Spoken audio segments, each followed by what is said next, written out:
You and his day? Well, good afternoon as usual. This is Father Voidis.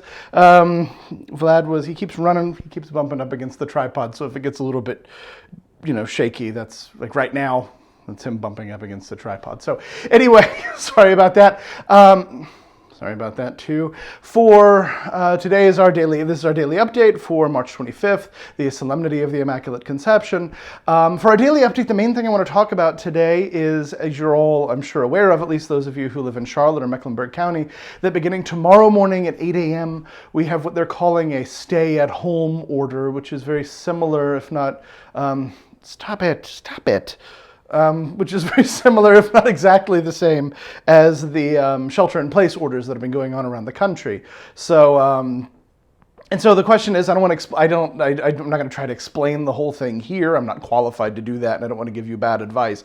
I do want to say that for those of you, if you haven't looked, the grocery stores are staying open, the pharmacies are staying open, so those kind of essential supplies that you might need will still be available to you. So don't panic.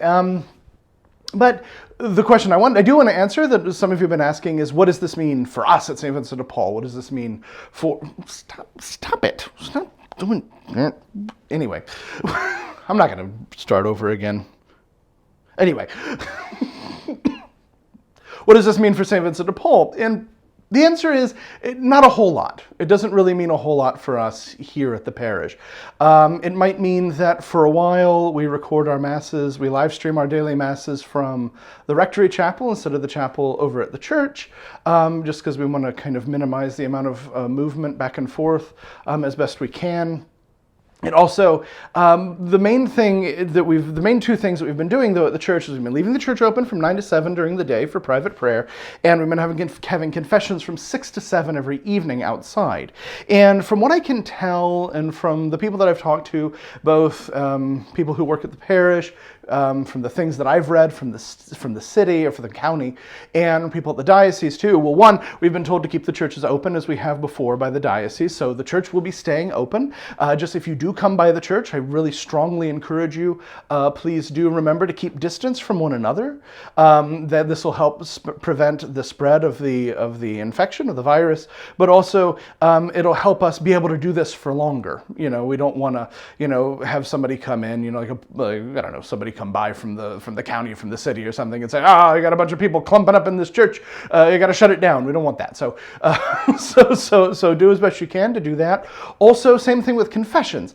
I believe we're going to still keep the confessions going. We'll tell you for sure tomorrow, but I'm reasonably sure we can keep doing that just so long as we do it outside as we have been doing.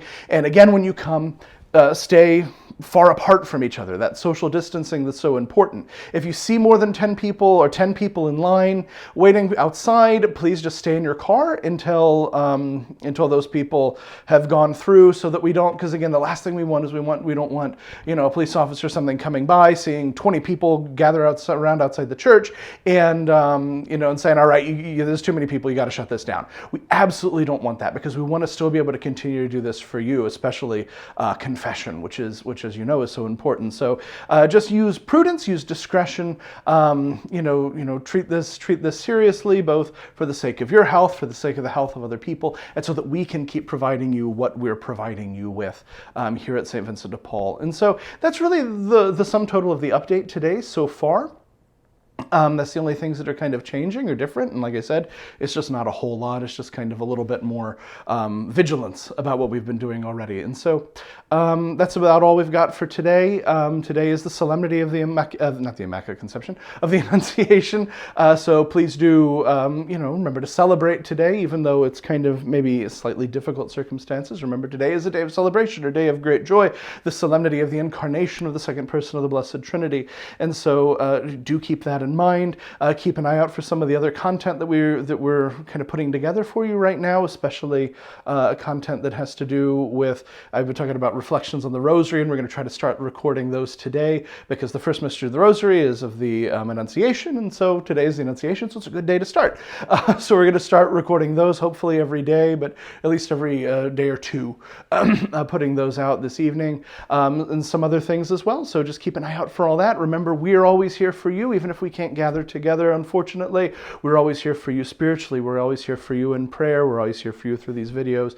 We ask that you still continue to be there for us, first in your prayers, and second, financially as well. So remember to please like and share this. Excuse me. Allergies. Please remember to like and share this video. Maybe not this video because it's just a little update thing, but the reflection videos and the more kind of substantive ones.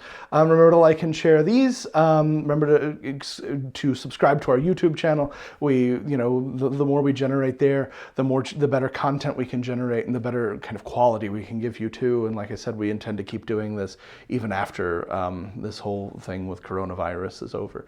So God bless all of you. You're in our prayers always. Please keep us in yours. God bless. Bye-bye.